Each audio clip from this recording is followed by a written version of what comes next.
"Please, don't take the cloth off," she begged.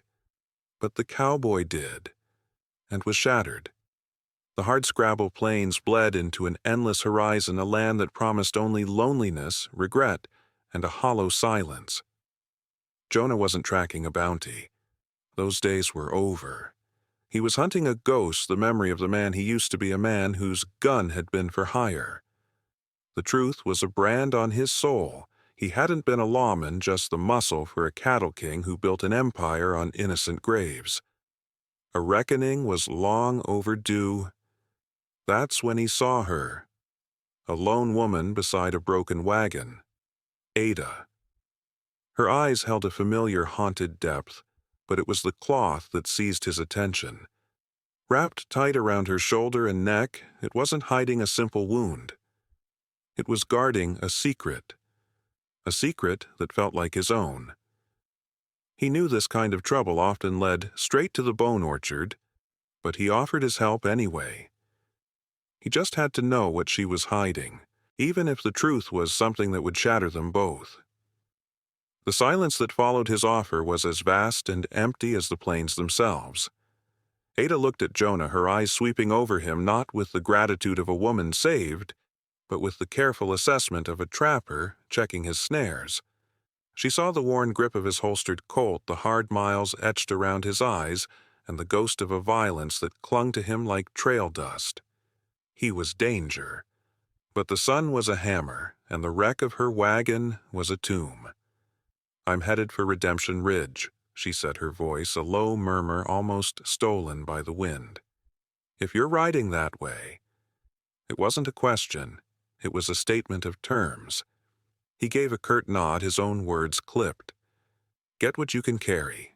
We ride before we're bleached bone." And so their journey began. A two-person funeral procession moving across the skeletal ribs of the land.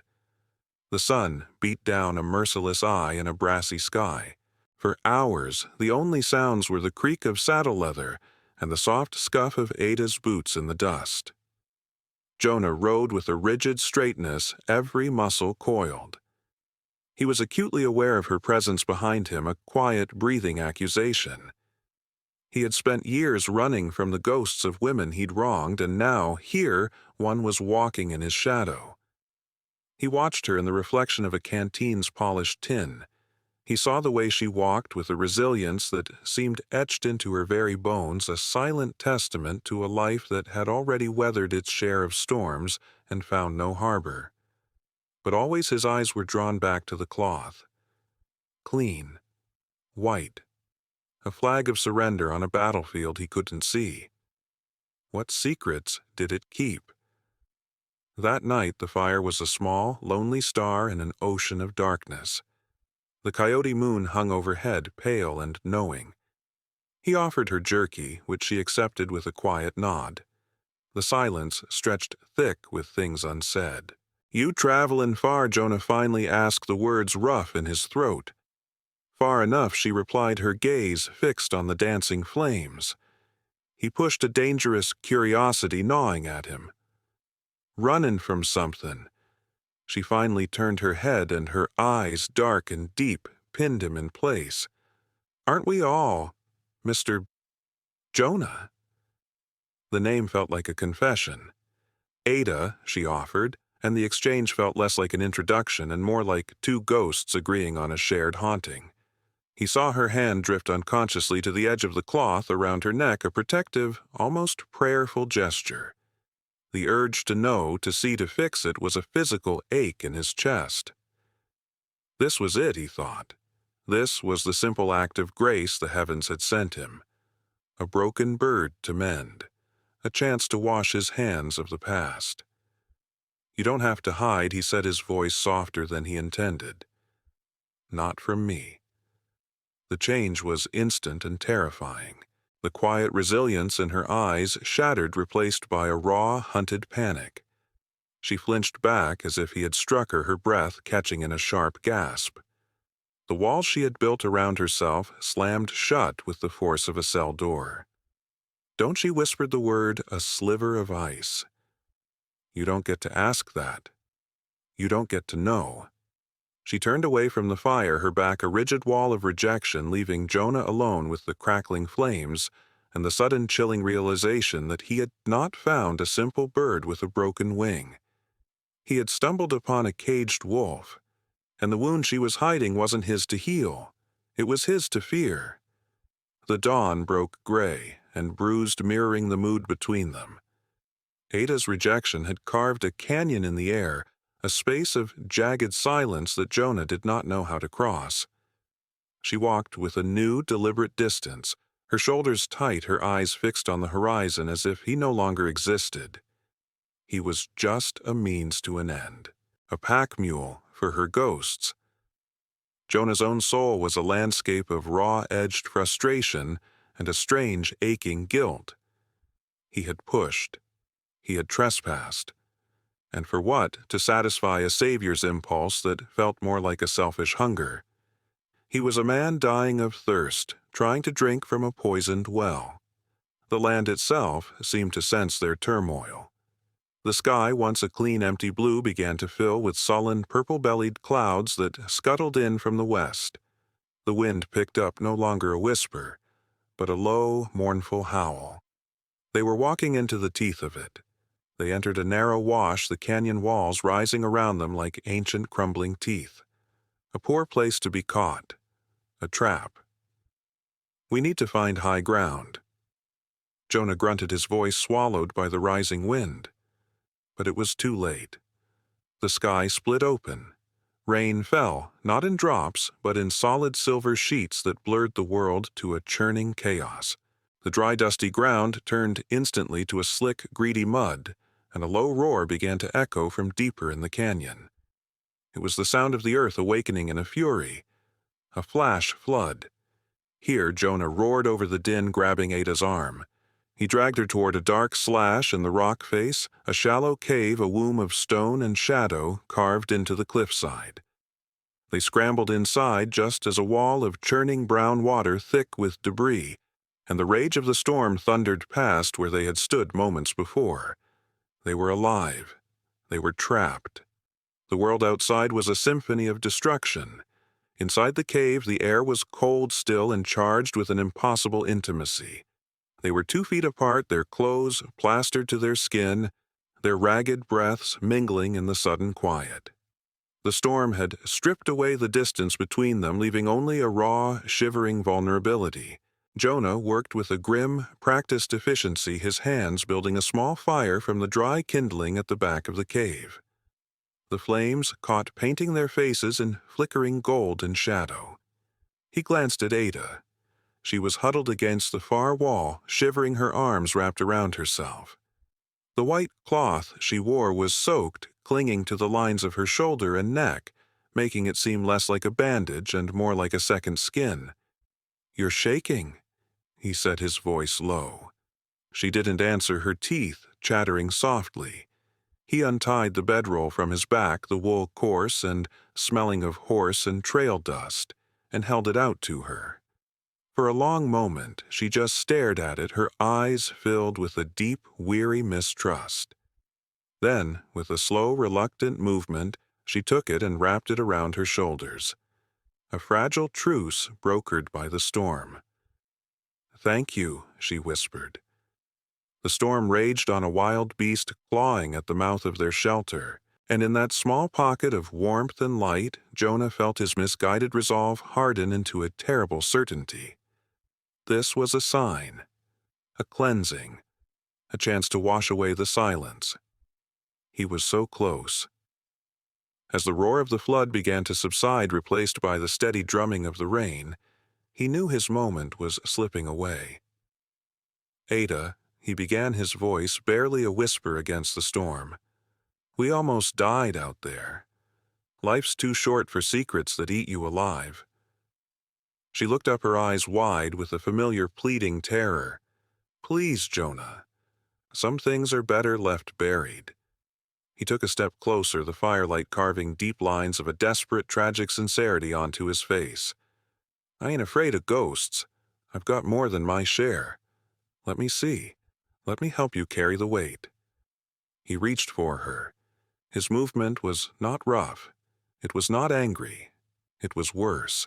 It was the gentle, inexorable movement of a man so blinded by his own need for redemption that he could no longer see the woman in front of him.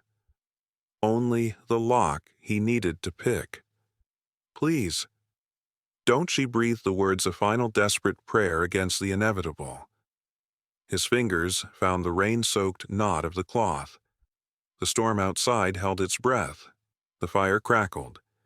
And in the heart of that fragile shelter, Jonah began to unravel them both. His fingers, clumsy with a desperate and holy mission, worked the knot. The wet fabric was cool against his skin. The fire crackled, a lone witness in their small stone confessional. Ada was utterly still, a statue carved from fear, her last whispered plea hanging in the air between them like smoke. He ignored it. He was a savior, and saviors knew best. The knot gave way. He pulled the cloth, slowly, reverently. The fabric peeled back from her skin, revealing the pale, delicate line of her shoulder, the vulnerable curve of her neck. He was expecting a scar, a jagged line from a knife, perhaps, or the puckered, melted flesh of an old burn. Something ugly, something tragic, something he could soothe with pity and time. He was not prepared for the symbol. It was not a scar, it was a statement. Burned deep into the flesh just above her collarbone was a mark stark and hideously elegant, an ornate K entwined with the coiled, venomous body of a serpent. The Cain serpent. The world did not just stop. It shattered. The cave, the fire, the drumming rain, it all vanished, consumed by a roar in his ears and the sudden searing heat of another fire from another lifetime. The air was no longer damp and cool, but thick with the acrid stench of burning hair and flesh. He heard it all again. The sizzle of the iron plunging into skin, the high, thin scream that followed, the guttural laughter of the other men, his men, and the calm, authoritative voice of Jedediah Cain speaking from the porch of a stolen homestead. Mark them all. Let every squatter in this territory know who this land belongs to. He was there. He saw the white-hot glow of the iron in the twilight, a demonic star. He saw the terror in a homesteader's eyes, a man with a wife and 2 small daughters hiding inside the cabin. He remembered the rough timber of the fence post he'd held the man against. He remembered the sickening feeling of the man's body convulsing, the fight draining out of him, leaving only a broken, sobbing wreck. He looked at his own hands. The hands that had just reached for Ada with such gentle, arrogant purpose were the same hands that had held that homesteader down, the same hands that had taken Cain's silver, the same hands that had helped forge an empire from the pain of families like hers. Jonah stumbled back, a strangled noise tearing from his throat.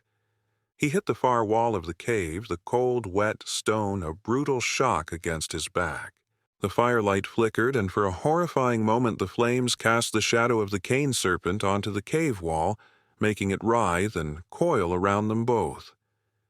He looked at Ada. She had not moved. She had not cried out. She simply sat there, the bedroll clutched to her chest, her terrible secret now lying exposed in the firelight. Her face was a blank mask of devastation, her eyes hollowed-out voids.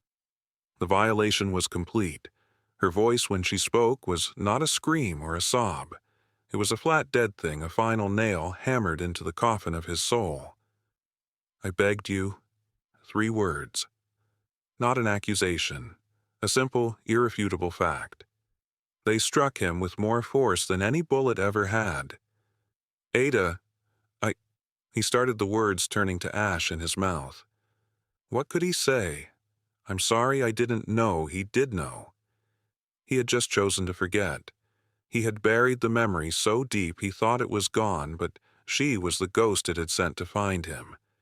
She was his reckoning. He stared at the brand, this horrific, undeniable link that bound their pasts together. He hadn't just stumbled upon a victim of the West's casual cruelty. He had found a direct consequence of his own. He hadn't been sent to be her savior. He had been sent to face his sins in the flesh. The rain had stopped. The world outside was washed clean, but inside the cave the filth of his past filled every shadow, every pocket of air. It was suffocating. He turned and scrambled out of the mouth of the cave, away from her, away from the brand, away from the man in the reflection of her deadened eyes. He collapsed onto the wet, muddy ground, his body convulsing as he retched, purging nothing but air and the bitter taste of self-loathing. He looked back at the dark entrance of the cave, a wound in the earth. He hadn't just uncovered her past. He had unearthed his own. And the monster he found there was himself. The world was born anew in the aftermath of the storm, washed clean and bleeding in the pale light of a new day. Water trickled down the canyon walls like tears. The air scrubbed of dust was sharp and cold. But for Jonah, the world had ended.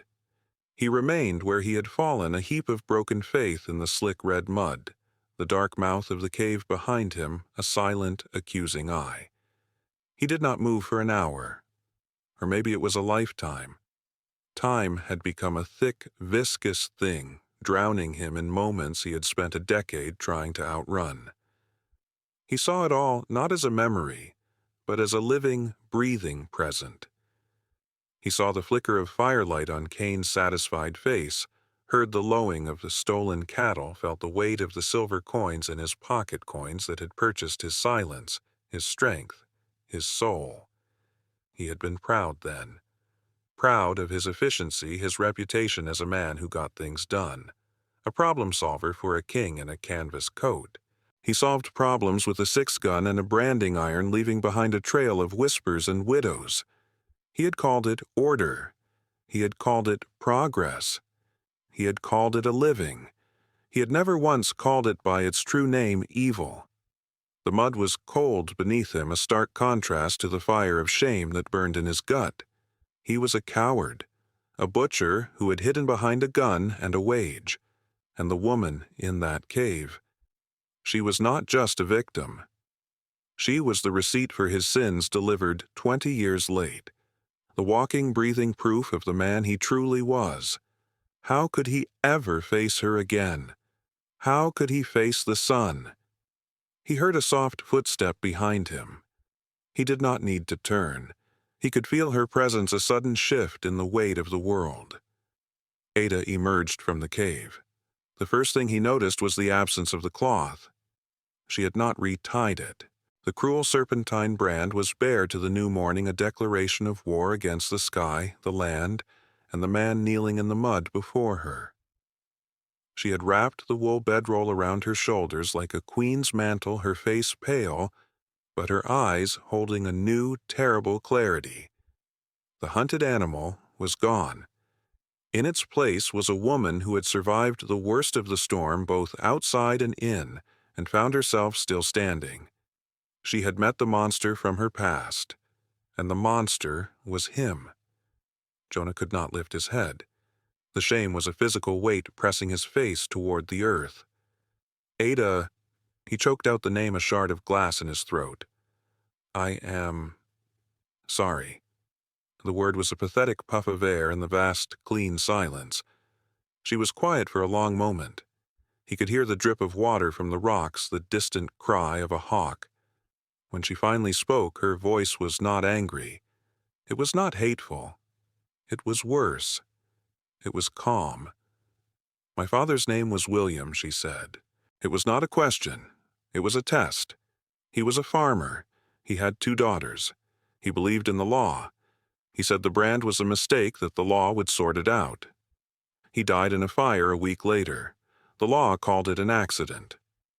Jonah's world tilted. He didn't remember the name.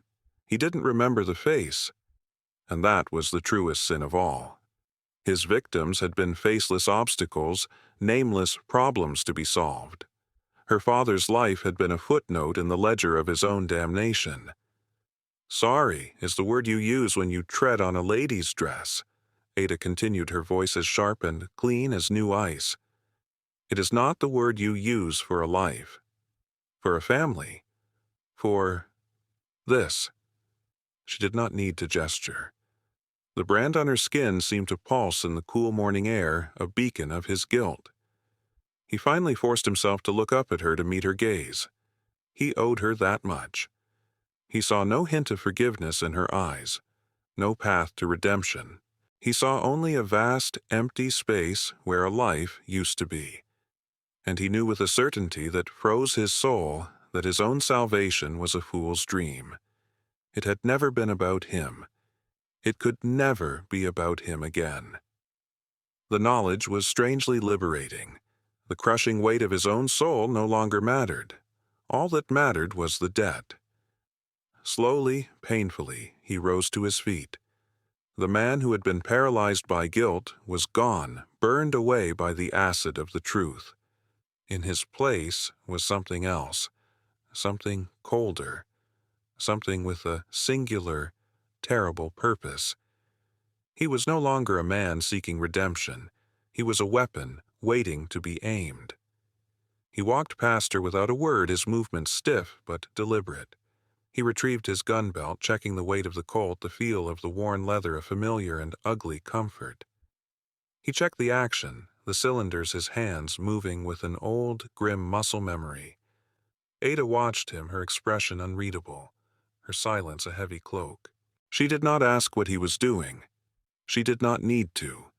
The question was not what, but when. He turned back to her, his face a mask of cold resolve.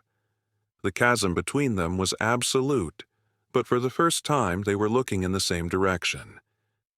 He has a ranch, Jonah stated, his voice flat, devoid of all emotion save for a deep, chilling weariness. North of Redemption Ridge. Calls it his kingdom, the Kane Barony. Ada's gaze did not waver. I know. He had expected her to leave, to run as far from him as she could.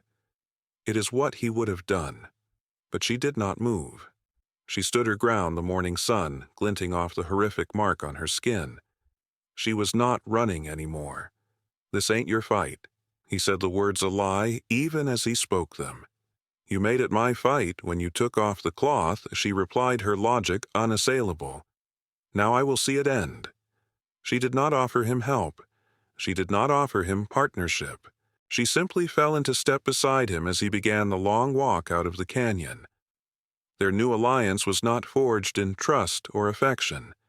It was a covenant sealed in shared trauma and a singular burning need for a justice the world would never give them. He was the sin. She was the witness. And together they were the reckoning. Their journey to the Kane Barony was a pilgrimage through a silent hell. They moved with a grim shared purpose that required no words. The landscape was a blur of jagged rock and endless sky, a fitting backdrop for the desolate mission that lay ahead. He showed her how to properly aim his rifle, his touch clinical, his instructions precise. It was not the gesture of a protector, but of a general arming his lone soldier. She in turn pointed out sources of water he would have missed, her knowledge of the arid land, a quiet testament to her own long years of survival. They were no longer a man and a woman. They were two instruments of fate, honed to a razor's edge. After 3 days of hard riding on the horse he'd managed to recover, they saw it. From a high, windswept ridge they looked down upon the Kane Barony. It was not a ranch. It was a fortress. A sprawling house stood like a monument to arrogance, surrounded by bunkhouses, corrals, and the small captive town of Kane's Crossing. Smoke rose from a dozen chimneys, a sign of industry and power. This was an empire built on the bones of men like Ada's father. A lone rider was visible on the valley floor below, inspecting a line of fence. He was a distant figure, but his bearing was unmistakable. Arrogant, imperious. King of all he surveyed. Jedediah Kane. Jonah felt a cold dread mix with the hot burn of his purpose. He had helped build this monument to greed.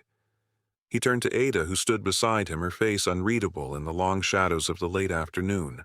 He will not remember a farmer named William Jonah, said his voice a rough whisper, and he will not remember my face among the dozens he paid. Ada's hand rose, her fingers gently tracing the edge of the brand on her own skin. She was no longer touching a wound. She was touching a weapon. Her gaze was fixed on the distant figure of the man who had ordered her life destroyed. "No," she said, her voice quiet, but ringing with the clarity of a death knell. "He won't remember our names." She looked at Jonah, then her eyes locking with his, sealing their unholy pact. He will remember his. Night fell over the Kane barony, not as a blanket, but as a shroud. It was a living darkness thick with the smells of wealth and fear, cured leather wood-smoked cattle, and the faint metallic tang of unquestioned power. Jonah moved through it like a ghost returning to his own grave. Every shadow was a memory, every building a monument to a sin he had helped commit. He had helped lay the very stones of this fortress, and now he had returned to tear them down. Ada moved beside him, a sliver of darkness herself, her steps as silent as his. She was not the frightened woman from the plains. The fire of vengeance had burned away her fear, leaving behind a cold, hard resolve that mirrored his own. They were two sides of the same tarnished coin, one stamped with the face of the sinner, the other with the face of the sin. They did not approach the main house from the front, where armed guards walked their lazy, confident patrols. Jonah led them through the back along a dry creek bed he had once used to sneak out for a drink or a card game. He knew the blind spots. He knew the rhythms of this place because it was a prison of his own making. A part of him had never truly left. The house loomed before them, a two-story behemoth of dark timber and glinting glass, its windows like the vacant eyes of a predator. It was a civilized facade built to conceal a savage heart. His office is on the ground floor. Jonah whispered, his breath a white plume in the cold night air. West corner. He keeps his ledgers in a wall, safe behind a painting of a cavalry charge. How do you know? Ada's voice was a ghost at his ear. I helped him hang it, Jonah replied, the memory tasting like ash. They slipped through the shadows of the yard, the sound of a tinny piano and rough laughter drifting from the distant saloon, a surreal counterpoint to their deadly purpose. A lone guard passed his footsteps, crunching on the gravel, his shadow long and distorted in the moonlight. They held their breath in the darkness beneath a window, two heartbeats in the vast, hostile silence. When he was gone, they moved. The window to the pantry was old, the lock a simple thing. Jonah's knife made short work of it. They slipped inside into the belly of the beast. The house was quiet, sleeping on a bed of stolen money and forgotten screams. It smelled of cigar smoke, whiskey, and beeswax. Jonah's gut twisted. It was the scent of his own damnation. Kane's office was a shrine to his own ego. A massive oak desk sat before a stone fireplace, and the walls were adorned with the heads of slaughtered beasts, a bear, a stag, a great horned buffalo.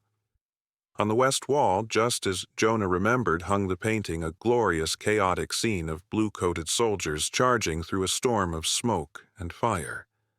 A beautiful lie painted in oil. Jonah lifted it from its hook, his hand steady. Behind it was the black iron door of the safe. He knelt before it, his fingers tracing the cold metal, his mind reaching back through the years. Kane was an arrogant man, a man who believed his secrets were protected by his own legend. He began to turn the dial. A number for the date he founded the barony, a number for the weight of his first big gold shipment, and a final contemptuous number for the cavalry troop he had paid off to look the other way. The tumblers clicked into place, a sound as loud as a gunshot in the silent room. The heavy door swung open. Inside, nestled between stacks of cash and deeds to land that wasn't his, were the ledgers. 3 thick, leather-bound books, the unwritten history of the territory. Jonah pulled them out, the weight of them a physical burden. This was it, the proof. the truth bound in leather and lies. "We have it." Ada breathed her hand, reaching out to touch the cover of one of the books, as if it were a sacred relic. "Having it ain't enough," Jonah said, his voice a low growl. "The world has to hear it." At that moment, a floorboard creaked in the hallway. A heavy footstep approached. Jonah looked up, his hand flying to his Colt, and met Ada's gaze. The time for stealth was over. The time for reckoning had arrived. The office door swung open, and Jedediah Kane stood there, silhouetted by the lamplight from the hall. He was a bull of a man, his hair silvered at the temples, but his shoulders still thick with power. He held a half-empty glass of whiskey in one hand. His eyes, cold and blue as a winter sky, narrowed as they took in the scene. He saw the open safe, the ledgers on the floor. He saw the armed man kneeling before it. "You've got nerve, friend Kane," said his voice, a calm, dangerous rumble. He showed no fear, only a profound, irritated arrogance. "But you've just made the last mistake of your life. My boys will be picking pieces of you out of the floorboards come morning." He did not recognize the ghost before him. Jonah slowly rose to his feet, the ledger clutched in one hand, the Colt steady in the other. He stepped out of the shadows and into the lamplight. "It's been a long time, Jedediah," he said. Kane's eyes widened, a flicker of disbelief followed by a slow, dawning recognition. The calm vanished, replaced by a dark, simmering fury. "Jonah, by God! I thought you were dead. Drank yourself into an early grave, I heard." "Not yet," Jonah said. "So the prodigal dog returns?" Kane sneered, setting his glass down on the desk. "Come back for another handout, the silver run out already. I've come to close an account." Jonah said, his voice flat. He kicked one of the ledgers forward with his boot. "Yours." Kane laughed, a short, ugly bark. "You think that book means anything? It's my word against a washed-up hired gun. Who do you think this town, my town, will believe?" He took a step forward, his confidence absolute. "You were a good tool, Jonah, but you were always just a tool. And now you're a broken one." "This isn't about me," Jonah said, and with a slight movement of his head he gestured toward the deepest shadow in the room, the space beside the cold fireplace. Ada stepped into the light. She had unwrapped the bedroll. She wore a simple dress, her hair unbound. Her face was calm, her posture erect. She did not look at Kane with hatred. She did not look at him with fear. She simply looked at him and let him see. Kane's sneer faltered. He saw the woman, and then his eyes were drawn to the ugly serpentine mark on her skin, illuminated by the lamp. The K seemed to twist in the flickering light. For the first time, a shadow of something other than arrogance crossed his face. It was the irritation of a rancher, finding a single stray from a herd he thought long since slaughtered. A loose end. "I remember the fire," Kane mused, a cruel nostalgia in his voice.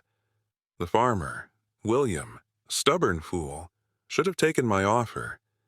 He looked from the brand back to Jonah, his eyes glittering with a venomous rage. "You brought this thing back to my house, to what haunt me." He lunged for the drawer of his desk, where Jonah knew he kept a Schofield revolver. But as he moved, a new sound split the night, the frantic, desperate ringing of the town's fire bell. Jonah had slipped out a stable boy earlier, a kid whose father Kane had run off his land and paid him with the last of his own money to do one simple thing at the stroke of midnight: create a spectacle. Shouts erupted from the yard. Men poured out of the saloon, and bunkhouses, drawn by the alarm, their faces confused, looking for a fire. They found something else. Ada had moved to the shattered office window. In her hands was the ledger, and in a voice clear and steady and ringing, with the weight of 20 years of silenced pain, she began to read. For the clearing of the Miller homestead, $50. Paid to Jonah and 3 others. Heads in the crowd turned. Men looked at each other, their expressions shifting from confusion to a dawning, horrified understanding. For the diversion of Willow Creek, causing the drought on the Sorrento farm, $100. A low murmur rippled through the onlookers. These were names they knew. Families who had vanished, farms that had mysteriously failed. Kane, his face purple with rage, finally pulled the Schofield from his drawer and fired at Jonah. The office exploded into a chaos of splintering wood and gunpowder. Jonah fired back not to kill, but to drive Kane out into the open, into the light of the truth. The fight spilled out onto the porch, a desperate, clumsy brawl. Kane was a bull, strong and furious. Jonah was a wraith fueled by a purpose beyond his own survival. A bullet tore through Jonah's side, a hot, searing pain, and he staggered back.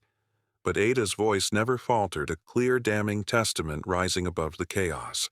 For the silence of Sheriff Miller, after the fire, $500. The townspeople were no longer just watching. They were a mob, their faces now hard with anger. They saw their king not as a powerful baron, but as a cornered rat, a common thief and murderer. His power built on fear and lies was dissolving in the midnight air. Kane saw it in their eyes. He was ruined. He let out a roar of pure, animalistic fury and charged Jonah, knocking him from the porch and into the dirt below. He stood over him, the Schofield aimed at Jonah's head. "You have cost me everything, you son of a bitch," Kane snarled. Jonah looked up, his vision blurring the faces of the crowd, swimming in a haze of pain. He saw Ada still standing at the window, the book held like a shield. She was safe. The truth was out. His debt. It was almost paid. He gave a weak, bloody smile. "The accounts are settled, Jedediah." Before Kane could fire, a single sharp crack echoed from the crowd. Not a Colt or a Schofield. A farmer's hunting rifle. Kane stiffened, a look of profound surprise on his face. He looked down at the red flower blooming on his chest, then collapsed in the dust, his own empire built and buried in the same red dirt. Silence. The townspeople slowly closed in a circle of silent witnesses around the dead king and the dying sinner. Ada was suddenly there, kneeling beside Jonah in the dirt. The chaos faded to a dull roar in his ears. All he could see was her face, her eyes. He was bleeding out, he knew. He could feel the life draining from him, a cold, slow tide. He reached up, his hand trembling, and his fingers brushed against her cheek. "Ada," he rasped. She stopped him, placing her fingers gently over his lips. She took a clean handkerchief from her pocket, a stark contrast to the blood and grime, and began to carefully, tenderly wipe the blood from a cut on his forehead. She did not say, "I forgive you." She did not say, "Thank you." She did not offer a single word of absolution. Her forgiveness was not his to have. Her absolution was not hers to give. But her gesture was something more profound. It was an act of grace, a quiet acknowledgement of the man he had become in his final hours, a recognition that his last act on this earth was not one of violence for pay, but of sacrifice for truth. He looked at her truly, looked at her. He saw the brand on her skin, but for the first time it did not scream his guilt. It was just a scar, and behind it he saw her, Ada. A woman who had survived, a woman who was now free. A strange quiet peace settled over him. The ghosts that had ridden with him for so long finally spurred their horses and rode on, disappearing over the horizon of his fading vision. The accounts were settled. His ledger was finally mercifully clear. And as the sun began to rise over the broken barony, painting the sky in the colors of a fresh bruise and a new dawn, Jonah closed his eyes.